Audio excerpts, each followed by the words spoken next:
Assalamualaikum warahmatullahi wabarakatuh. Halo anak-anak hebatku, semoga kalian selalu sehat dan tentunya juga bahagia. Kali ini kita akan melanjutkan materi tentang segitiga sebangun dan khusus untuk kali ini kita akan mempelajari segitiga dengan satu garis sejajar yang sejajar dengan salah satu sisinya. Anakku sekalian, perhatikan segitiga ABC di bawah ini dengan DE sejajar dengan BC. Kita lihat, ini adalah segitiga ABC, kemudian kita buat sebuah garis DE dan DE ini sejajar dengan BC. Kemudian kita lihat bahwa sudut ABC jika kita buat simbol bintang maka pastinya akan sama dengan sudut ADE karena mereka adalah dua sudut yang saling sehadap. Kita ingat ya, dua sudut sehadap sama besar. Kemudian untuk sudut ABC jika kita beri tanda noktah maka juga pastinya akan sama dengan sudut AED karena keduanya juga dua sudut yang sehadap. Nah, dari sini kita ambil segitiga ADE, ini segitiga ADE dan segitiga ABC. Ya, kita ambil segitiga ADE dan segitiga ABC. Kita lanjutkan. Kita lihat segitiga ADE dan segitiga ABC. Ini adalah ADE terlebih dahulu dan ini adalah segitiga ABC.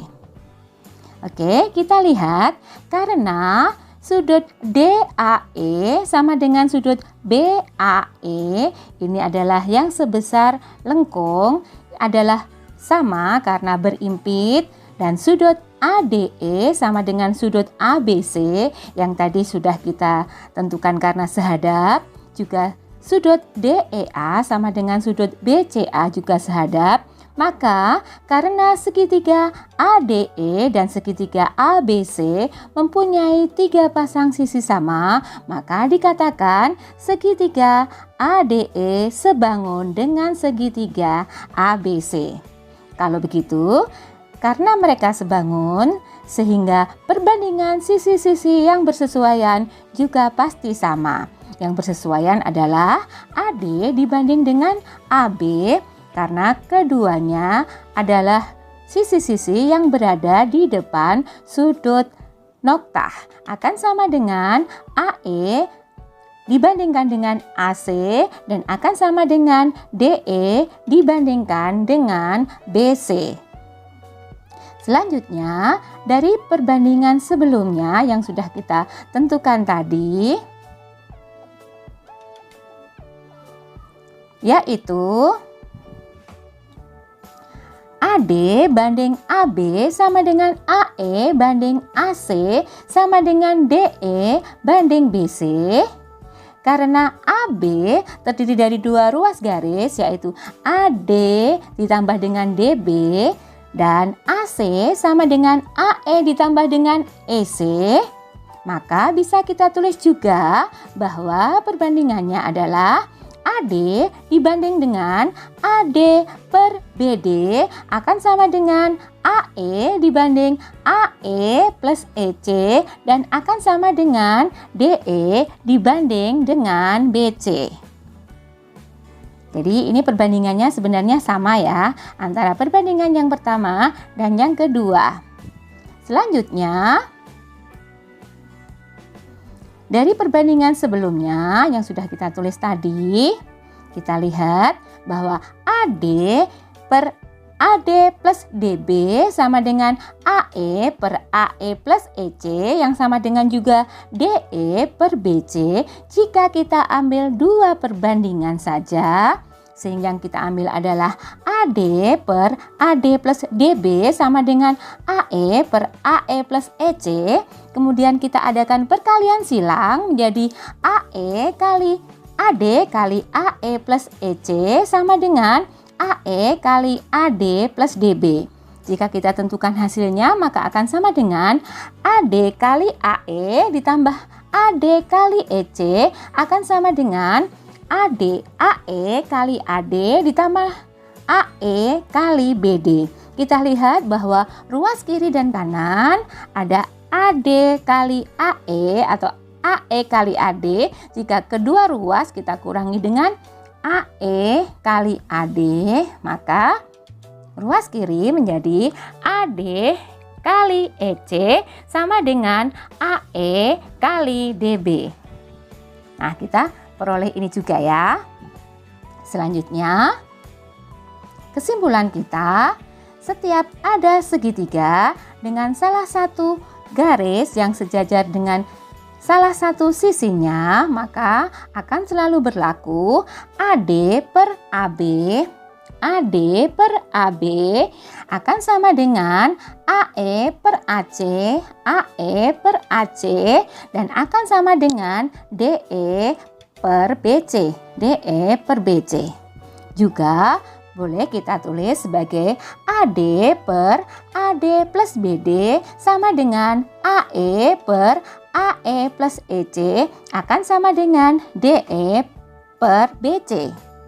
Atau juga bisa kita tuliskan sebagai bentuk perkalian, yaitu AD kali EC. Jadi di sini AD kali EC akan sama dengan AE kali BD, AE kali BD.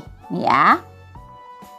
Kalau begitu, jika kita mempunyai segitiga yang lain dengan cara yang sama, kita lihat di sini ada segitiga PSR, kemudian ada garis QT yang sejajar dengan RS, maka bisa kita tulis perbandingannya PT banding PS akan sama dengan PQ banding PR akan sama dengan TQ banding SR. Bisa juga kita tulis PT per PT plus TS sama dengan PQ per PQ plus QR sama dengan TQ per SR. Maka bisa juga kita tulis sebagai perkalian silangnya adalah PT kali QR, PT kali QR akan sama dengan PQ kali TS, PQ kali TS, seperti ini. Oke, sebagai contoh yang pertama, pada gambar di samping, sebutkan dua segitiga yang sebangun. Jadi kita harus menyebutkan dua segitiga yang sebangun. Kemudian pertanyaan B, pada dua segitiga tersebut tuliskan sisi-sisi yang seletak. Kemudian yang ketiga, jika AD sama dengan 16 dan DB sama dengan 8, sedangkan DE sama dengan 12 cm, tentukanlah panjang BC. Kita selesaikan satu persatu ya. Kita selesaikan pertanyaan A terlebih dahulu. Perhatikan segitiga ADE dan segitiga ABC. Kita lihat dari dua segitiga ini bahwa sudut DAE sama dengan sudut BAC karena berimpit, asalnya dari sini ya. Kemudian sudut ADE sama dengan sudut ABC karena sehadap, dan sudut AED sama dengan sudut ACB juga karena sehadap. Karena ketika pasang sudut sama dari kedua segitiga tersebut, maka bisa disimpulkan bahwa segitiga ADE sebangun dengan segitiga ABC. Jadi, dua segitiga yang sebangun adalah segitiga ADE dan segitiga ABC. Untuk pertanyaan yang B, tentukan sisi-sisi yang seletak. Karena sudut DAE sama dengan BAC, sudut ADE sama dengan sudut ABC, dan sudut AED sama dengan sudut ACB, maka sisi yang seletak adalah AD dengan AB. Di sini kita lihat bahwa AD dan AB sama-sama di depan sudut dari C, kemudian DE dengan BC, kemudian AE dengan AC. Selanjutnya, untuk pertanyaan C, maka dari segitiga tersebut kita gunakan dua perbandingan bahwa AD banding AB, AD banding AB akan sama dengan DE banding BC, DE banding BC. Kemudian nilainya kita masukkan 16 per 24. 24 ini diperoleh dari 16 ditambah 8. 16 ditambah 8 akan sama dengan 12 per BC. Maka jika kita kalikan silang, 16 BC sama dengan 24 kali 12, sehingga 16 BC sama dengan 24 kali 12, sehingga BC saja sama dengan 24 kali 12 dibagi dengan 16, maka BC sama dengan 18. Jadi panjang BC di sini adalah 18 cm.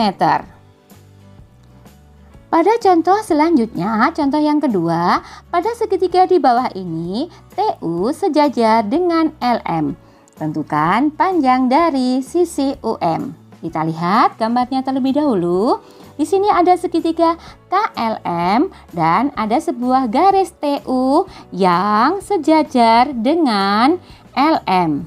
Kita lihat di sini, ini adalah dua garis yang sejajar. Kemudian bisa kita gunakan perkalian silangnya yang tadi sifat yang ketiga, bahwa KT kali UM sama dengan KU kali TL. Selanjutnya, karena KT-nya 8, maka 8 kali UM sama dengan 6 kali 4, sehingga UM saja sama dengan 6 kali 4 dibagi dengan 8. 6 kali 4 adalah 24, 24 dibagi 8, maka UM sama dengan 3. Jadi panjang UM yang dimaksud adalah 3 cm. Selanjutnya, contoh yang ketiga. Perhatikan gambar berikut dan tentukanlah panjang dari TU. Kita lihat di sini ada trapesium PQRS dan ada sebuah garis TU yang sejajar dengan PQ dan SR. Anakku sekalian, akan lebih mudah jika gambar ini kita buat kembali, kemudian kita membuat sebuah garis RP aksen, ini ya, RP aksen yang sejajar dengan SP, sejajar dengan SP. Di sini RP aksen memotong garis TU pada titik T aksen. Kalau begitu, sekarang perhatikan segitiga RP aksen Q. Dari segitiga tersebut, maka bisa kita tuliskan bahwa RT aksen per RP aksen sama dengan T aksen U per P aksen Q. Sehingga 5/8 sama dengan X per 8. Sehingga kalau kita kalikan silang, maka 8X sama dengan 5 kali 8. Maka X saja sama dengan 5 kali 8 dibagi dengan 8. Maka X sama dengan 5 cm. Kalau begitu, TU sama dengan SR tambah X. SR di sini adalah garis yang sepanjang 10 meter, sedangkan TU berasal dari garis TT aksen. Jadi ini SR sama dengan T aksen di sini. T aksen ya, TT aksen yang juga sepanjang 10 cm ditambah X yang tadi kita hasilkan dari sini 5 cm. Sehingga TU sama dengan 10 ditambah 5 sama dengan 15 cm. Sehingga panjang TU yang dimaksud adalah 15 cm. Selanjutnya,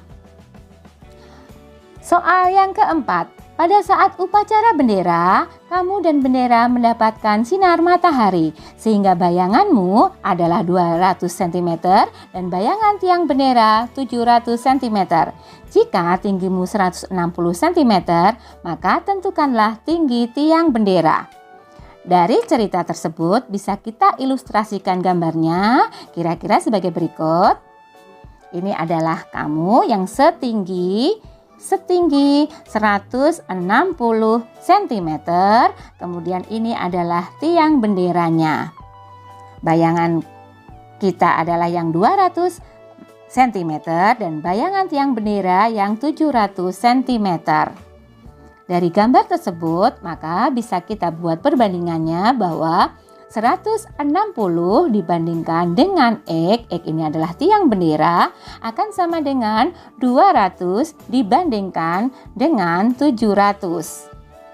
Sehingga jika ini kita sederhanakan, kita bagi dengan 100 maka menjadi 2/7, dan kemudian jika kita kalikan silang maka menjadi 2X atau 2 kali X sama dengan 160 kali 7, maka X-nya akan sama dengan 160 kali 7 dibagi dengan 2. Maka hasilnya adalah 560 cm. Kalau begitu, tinggi tiang bendera adalah 560 cm. Nah, bagaimana anakku sekalian? Segitiga sebangun? Kalian pasti bisa.